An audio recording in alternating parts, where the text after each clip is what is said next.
Hey Eagles fans, I'm Thomas Mott. Welcome to Philadelphia Eagles Now, and today I'm going to give you my 4 big breakout candidates on the Philadelphia Eagles roster for the upcoming 2020 season. Disclaimer, no rookies are involved in this. I've left the rookies out of it, even though I think probably some rookies on this roster that are going to be good, including guys like Jalen Reagor, but those guys are not on this list. These are all players who have been Eagles for at least a year going into their, hopefully, sophomore season or beyond. So let's go and start with my first breakout candidate, and one I think is probably the number one guy on this list. If you had to ask me which one I think would be the biggest breakout candidate, it's tight end Dallas Goedert. Okay, so he's going into year 3, and year 1, it wasn't that great. He had like 400 yards receiving. Year 2, he basically doubled all of his stats from last year. Doubled his catches, basically doubled his yards, and doubled his touchdown receptions as well. And it really has become a much bigger red zone threat. Did nothing in the red zone his rookie year, and last year became a lot more of a red zone threat. It seems like he's starting to kind of figure out the National Football League, coming from a school up there in South Dakota State. And, of course, building that chemistry with Carson Wentz. A big deal there.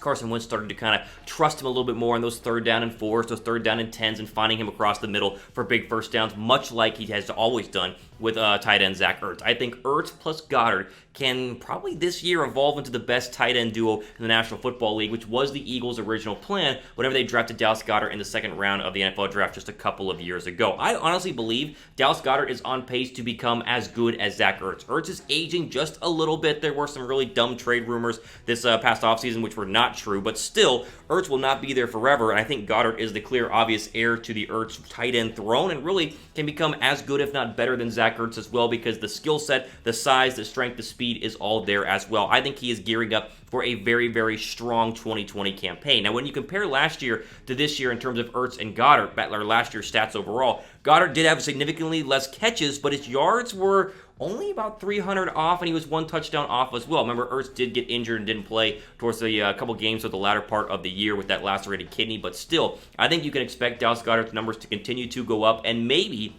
he gets into that 8 or 9 touchdown range, and maybe that 700, 800 yards receiving overall, and a tight end depth chart that obviously features the top-heavy 2 of Ertz and Dallas Goedert as well. I think he's going to have a fantastic year. I think even if he had a year similar to last year, he still will be big-time in terms of helping the Philadelphia Eagles move forward with a lot of wins in 2020. Question for you guys here. Do the Eagles have the best tight end duo in the National Football League? If you believe so, which if you think about it, there are a lot of good tight ends, but not a lot of good 1-2 tight end punches. So if you believe me and agree with me, type Y down below for yes, type N down below if they do not have the best tight end group in the National Football League. All right, moving on. I think this player on my list here, my next player, is probably going to be the big breakout defensive player of the year for the Philadelphia Eagles, and that is the cornerback of Vontae Maddox, who, in my opinion, and many people's opinions, will be the starting cornerback, opposite of Darius Slay in the Eagles secondary. He should be competing for it first off, so it's Sidney Jones versus Maddox versus like Rasul Douglas, but I think Maddox wins the battle, and I think Maddox plays very, very well going forward in 2020. Now, he is undersized, obviously, but he's a scrappy cornerback who has played a lot in the slot and has played in the outside and has looked good on the outside. It's also looked bad on the outside. You think about the Seattle game in the postseason last year, and then go back to the Saints game in 2018. He started at outside cornerback as well. Struggled in both of those big games. Michael Thomas had big days, and obviously DK Metcalf had a big day last year in the wildcard round as well. But I think Maddox has learned from these things. I think he's grown from these things, and I think he's going to be a very good cornerback and will be to the point where we don't even think about the Eagles secondary next year being a problem, despite that it's been a massive problem for Philadelphia the past couple of seasons. Having Darius Slay lock down the number 1 wide receiver on the opposing team will obviously help Maddox, but I think overall he's ready, he's been training, and I think he's going to be the starting cornerback for the Philadelphia Eagles in terms of the number 2 slot. Before we keep going, though, if you guys want to go ahead and jump on the latest Eagle jerseys, they're on sale right now. We're going to keep giving you guys the promo code because they're 75 or 25% off right now, $75 at jatsports.com/Eagles jerseys. So until this sale runs out, we're going to keep telling you guys to go ahead and get your Eagle jersey ordered and ready for the start of the 2020 season. Basically all the players, Wentz, Ertz, Goedert, the rookies, you get Reagor, all of them are there. Chatsports.com/Eagles jersey. Link is in the description box down below.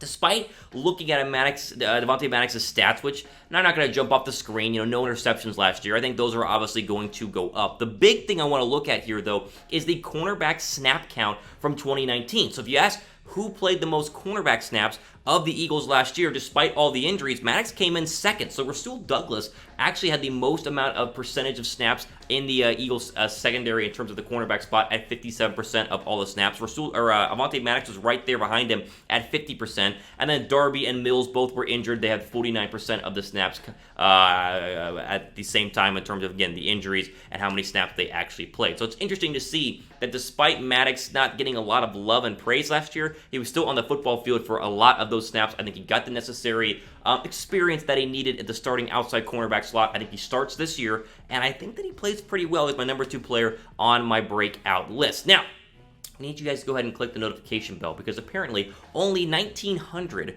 of our 10,000 subscribers have actually clicked the notification bell. That's like 18.7% according to my quick math calculations. The bosses need you guys to go ahead and click the notification bell. That way you guys can be notified whenever we drop new videos. That way when I post something, you guys are the first people to know, can click on it, can watch it, and can enjoy the latest and greatest, and in my opinion, best Eagles coverage here on YouTube. So subscribe down below and click the notification bell as well. Final 2 players here on my potential breakout candidate lists are guys that I really hope break out, but I'm not sold on for sure will break out like I am on Dallas Goedert and Avonte Maddox. The next is Derek Barnett. Now, Barnett has been with Philadelphia now for 3 seasons, and you think about Derek Barnett, you think, ooh, he's a veteran pass rusher, but he's really only 23 years old, and obviously was the Super Bowl hero, recovered the Brandon Graham fumble in Super Bowl 52 back in 2017. The problem is, he just hasn't gotten a lot of sacks and has been a little bit inconsistent. Only played in 14 games last season, had 7 sacks, and Eagle fans everywhere are begging for him to break out. The question is, can he and will he break out? Again, 14 games, 7 sacks. It wasn't necessarily bad last year. It just feels like he has games where he gets like 2 sacks, and then he'll kind of disappear for a couple of games, and then he'll come back. Consistency is a very big need right now for Derek Barnett on a defensive line that, yes, is stacked, but with Brandon Graham being 34 years old, you kind of need Derek Barnett to assume that best outside pass rusher, especially when he's getting a lot of one-on-ones because of Hargrave and Cox and Malik Jackson, who's coming back from injury as well. Barnett has to start picking up his sack pace to prove that he was worth the number 12 overall pick in the draft just a couple of years ago in 2017. Right now, the guys taken after him, a lot of them have more sacks than Derek Barnett had, and he was taken earlier in the draft. Look at this. So Jonathan Allen for Washington was taken number 17 overall. Not a great pass rusher by all means, and yet he has 15 sacks, which is 1 more than Derek Barnett's career sack number of 14. Takk McKinley in Atlanta, 26 overall, not considered a very good pass rusher. He has 16.5 sacks in his couple of seasons. And then you have TJ Watt, number 30. He has 34.5 sacks.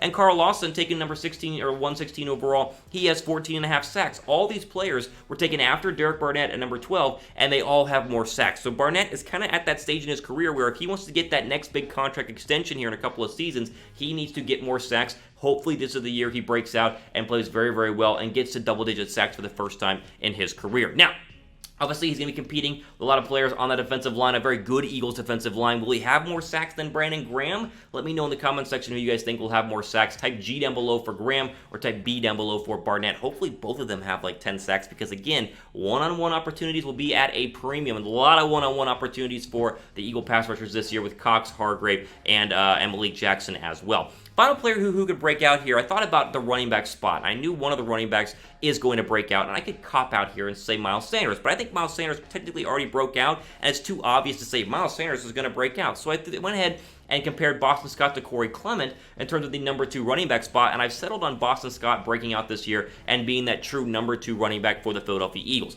Obviously, the practice squad player, he's been cut by the Eagles a lot and then signed back again. He's been a practice squad guy for many, many seasons, and yet now, or not many, many seasons, but it's been a practice squad guy for the past, was this past season, excuse me. Injuries happen, gets called up, and played very, very well in those final couple of games late in the NFL season. Actually had 5 rushing touchdowns and 61 carries, which was a lot for the limited amount of playing time he actually had toward the latter part of the year. The hope is now he can emerge into that Darren Sproles, multi-role back who can be a short yardage guy but also catch the ball out of the backfield, a lot like he did with Carson Wentz and company in 2019. The hope is that he can take that to the next step and be the guy to spell, hopefully, Miles Sanders, who's going to have a big ball out year at the running back spot. Now, before we get into our honorable mentions, because I do really think Boston Scott's going to have a big opportunity to get a lot of touches and a lot of big carries, who will have a bigger impact at the running back spot? I think it's Boston Scott, but do you think it's Corey Clement? Let me know, Scott or Clement, in the comments section down below. And that'll lead us into our honorable mentions. There are players I left off this board for a reason. I want to give them to you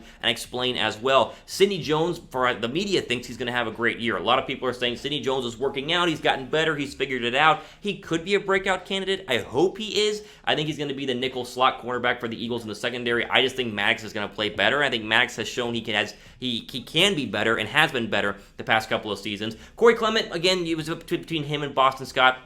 I just think that Scott has a higher ceiling, a better potential overall at the running back spot. Greg Ward, a lot of people will say will be a breakout candidate, but not after what the Eagles did with the wide receiver position in the offseason. Jalen Reagor is probably going to take over the Greg Ward duties there in the slot and also on the outside. I hope Greg Ward continues to play well, but I just see Reagor being a little bit better and a little more explosive at the wide receiver position. And then a defensive end like Josh Sweat, who of course comes into the league with a knee injury out of Florida State, gets some flashes last year, but I just couldn't put him above the list in terms of Derek Barnett being a breakout candidate in 2020. Remember, before we finish, rookies were not included on this list, or else I would have had Jalen Reagor and maybe had a linebacker or someone else on this list as well. But those are my 4 players I really think can break out for Philadelphia going forward in 2020. So let me know what you guys think about all of this in the comment section down below. All time we have for today here on Philadelphia Eagles Now. I'm Thomas Mott signing off. Enjoy the rest of your day.